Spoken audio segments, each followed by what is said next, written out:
एक नगर में दो भाई राजू और दीपू नगर के एक गैराज में मैकेनिक का काम करते थे। दोनों बहुत मेहनती थे। एक दिन गैराज में काम करते हुए भाई मैं सोच रहा था, अगर हम ऐसे ही काम करते रहे तो एक दिन अपना एक गैराज खोल लेंगे और फिर जल्दी ही दूसरा और फिर तीसरा और जल्दी ही हर शहर में अपना एक गैराज होगा। ये कहने के बाद दोनों राजू और दीपू अपना काम बंद करके मुस्कुराते हुए ऊपर की ओर देखते हुए अपने ख्यालों में खो जाते हैं। सपने में राजू और दीपू अपने नए गैराज के उद्घाटन की रिबन काट रहे हैं। तभी पीछे से उसकी पीठ पर कोई धक्का देता है और दोनों घबरा के सपने से बाहर आते हैं। राजू के बगल में उसकी गैराज का मालिक, ग्रे शर्ट, काले पैंट, सिमटे हुए बाल और आंखों पे चश्मा। तुम दोनों से एक काम सही से नहीं होता। कल एक गाड़ी तुम लोगों ने बना के दी थी, ग्राहक का फोन आया था, उनकी गाड़ी से धुआं निकल रहा है और रास्ते में बंद हो गई है। ये 1 महीने में तुम्हारी 8वीं शिकायत है। मैं तुम दोनों को अभी काम से निकालता हूँ। निकल जाओ मेरे गैराज से। मालिक, पर यह भी तो हो सकता है उसकी गाड़ी खराब हो। हमने तो ठीक से ही काम किया था। खराब गाड़ियों को ठीक करना ही हमारा काम है। निकल जाओ यहाँ से। और मालिक दोनों को धक्के मार के बाहर निकाल देता है। राजू और दीपू अपने छोटे से कमरे की बिस्तर पर हैं। सामने की दीवार पर विष्णु भगवान की तस्वीर टंगी है। दीपू राजू से, भाई हम हर जगह मन लगा के काम करते हैं, फिर भी हमें हर जगह से निकाल दिया जाता है। किसी को हमारी कद्र ही नहीं। हाँ भाई, यहाँ किसी को हमारी कद्र नहीं है। चल किसी दूसरी जगह जाते हैं, वहाँ शायद हमारी कीमत हो। भाई पर हम वहाँ करेंगे क्या? याद है माँ कहती थी कि भगवान का नाम लेने से सब मिल जाता है। हाँ चल सामान बांध, अब हम यही करेंगे। भगवान का नाम लेंगे और पैसे कमाएंगे। वो कैसे? अरे हम बाबा बन के लोगों को ज्ञान देंगे और उनसे पैसे लेंगे। वो तो ठीक है, पर हम लोगों को क्या ज्ञान देंगे? अरे वही जो माँ हमें देती थी। तू ज्यादा सवाल मत कर, सामान बांध। हम राजा सूर्यदेव के चंपक नगर जा रहे हैं। चंपक नगर में राजू और दीपू गेरुए धोती और गेरुई शॉल में, कंधे तक बाल, गले में रुद्राक्ष की माला, पैरों में खड़ाऊ, कंधे पे लटकी मटमैली गठरी, कलाइयों में बंधी रुद्राक्ष की माला, एक बड़े बरगद के पेड़ के नीचे बने चबूतरे के सामने। ये राजा सूर्यदेव का चंपक नगर है। हम यहीं से शुरू करेंगे। दीपू सुन, आज से तेरा नाम दीपू नहीं दीपेश्वर है, समझा?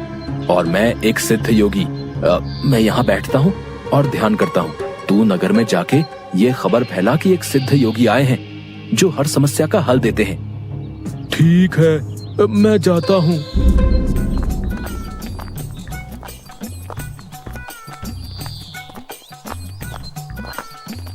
भाई हमारे सिद्ध बाबा जी के लिए कुछ दान दो। ये कौन से बाबा हैं और कहाँ हैं? बड़े सिद्ध बाबा हैं, उनके पास हर समस्या का हल है। नगर के बाहर जो बड़ा बरगद का पेड़ है ना, वहाँ ठहरे हुए हैं। अगर तुम्हें कोई समस्या हो तो उनसे जाके मिल लो, वो तुम्हें हल जरूर बताएंगे। पर हाँ, दान के लिए कुछ लेकर जरूर आना।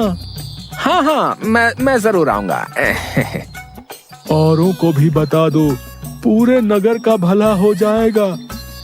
जरूर बाबा जी, जरूर। राजू पेड़ के नीचे ध्यान में बैठा हुआ है और दीपू थैले में सामान लेके उसके पास जाता है। मैंने नगर में खबर फैला दी है, जल्दी ही लोग यहाँ आते होंगे। तुम तैयार रहो। मैं तो कब से तैयार हूँ, देखते हैं क्या होता है। राजू फिर से ध्यान में बैठ जाता है। तभी नगर के लोग वहाँ आने लगते हैं और हाथ जोड़ के नीचे बैठे हैं। बाबा, हमारा काम नहीं चल रहा, कृपा करें। आप जो भी दान के लिए लाए हैं बाबा के चरणों में रखें और बाबा से गुरु मंत्र लें। दुकानदार राजू के पास पैसे रखता है और हाथ जोड़कर खड़ा हो जाता है। राजू इशारे से दुकानदार को अपने पास बुलाता है और उसके कान में कहता है, श्री राम। हर बिक्री के समय मन में ये नाम का जाप करो, बिक्री बढ़ जाएगी। याद रहे, अपना ये मंत्र किसी को नहीं बताना, अपनी पत्नी को भी नहीं। जैसी आपकी आज्ञा बाबा जी। महाराज, आप राजकुमारी के लिए एक योग्य वर तलाश रहे थे। हमारे गांव में एक सिद्ध योगी आए हैं जो तेजवान हैं और राजकुमारी के लिए एकदम श्रेष्ठ हैं।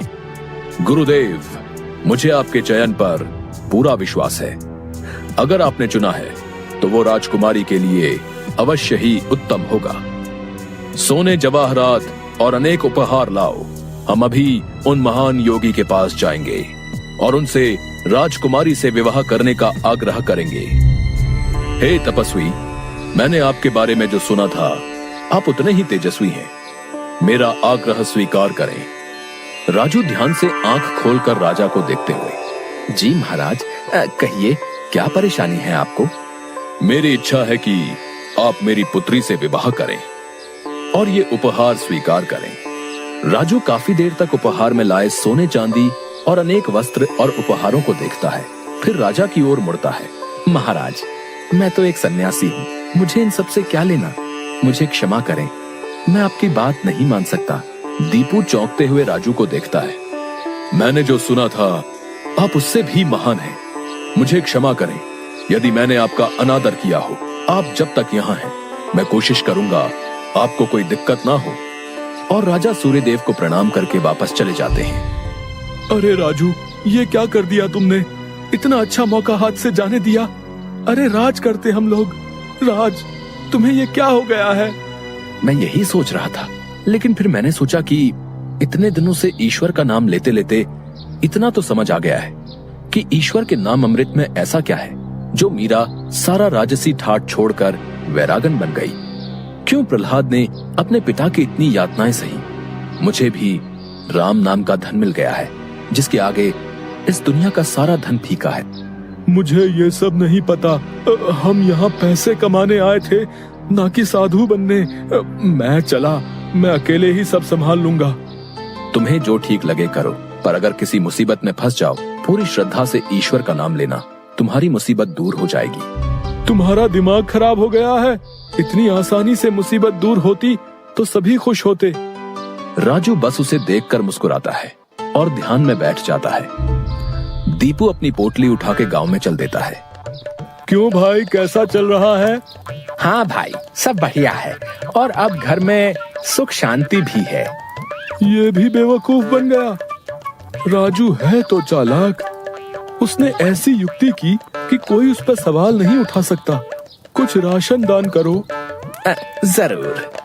दुकानदार राजू के थैले में चावल डालने जाता है। तभी दीपू, ये क्या दे रहे हो?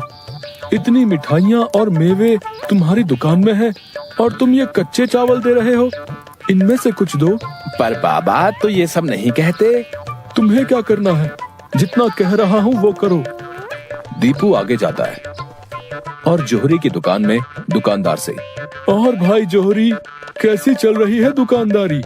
बाबा की कृपा से सब बढ़िया चल रहा है। कहिए क्या सेवा करूं?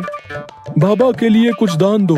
इससे पहले कि इन्हें मेरी असलियत पता चले, इनसे तगड़ा दान लेके गांव से गायब हो जाऊंगा। फिर ये लोग राजू के पीछे पड़ेंगे तो उसे समझ आएगा।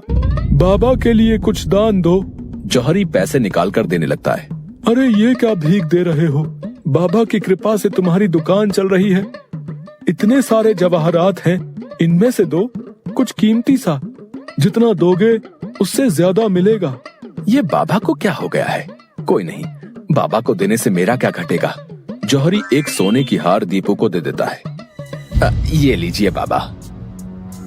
अच्छा धन बटोर लिया है मैंने।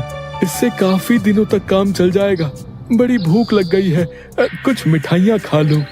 दीपू एक पेड़ के नीचे बैठ के मिठाइयाँ खाने लगता है। तभी वहाँ 4 डाकू, चेहरे पे नकाब, काले कपड़े और हाथ में छुरी लेकर आ जाते हैं। जो कुछ भी है वो हमें दे दो, नहीं तो हम तुम्हें मार डालेंगे।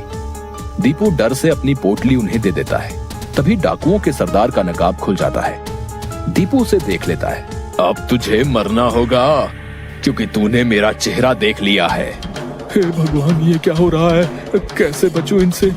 भागने की कोशिश की तो ये लोग पकड़ लेंगे। क्या करूं? तभी उसे राजू की बात याद आती है। अगर किसी मुसीबत में फंस जाओ, पूरी श्रद्धा से ईश्वर का नाम लेना, तुम्हारी मुसीबत दूर हो जाएगी। दीपू आंखें बंद कर घुटने पर बैठकर, हे नारायण मेरी रक्षा करो, हे नारायण मेरी रक्षा करो। डाकू का सरदार दीपू को उठाकर, सुन, राजा के सिपाही हमारी ओर आ रहे हैं, इसलिए तुझे छोड़ रहे हैं। अगर तूने किसी को हमारे बारे में बताने की कोशिश की तो तुझे जिंदा नहीं छोड़ेंगे। ये ले अपनी पोटली। डाकू भाग जाते हैं। दीपू सामने से सिपाहियों को आते देख मन में, हे नारायण, मुझसे भूल हुई जो मैं राजू की बात को समझ नहीं पाया। मैं राजू के पास वापस जा रहा हूँ और उसके साथ रहकर आपके ध्यान में अपना जीवन बिताऊंगा। मुझे माफ कर दो राजू, मैं ईश्वर के नाम की महिमा को नहीं समझ पाया, पर अब मैं समझ गया हूँ और तुम्हारे साथ ईश्वर के नाम का धन कमाना चाहता हूँ। राजू दीपू को गले से लगाता है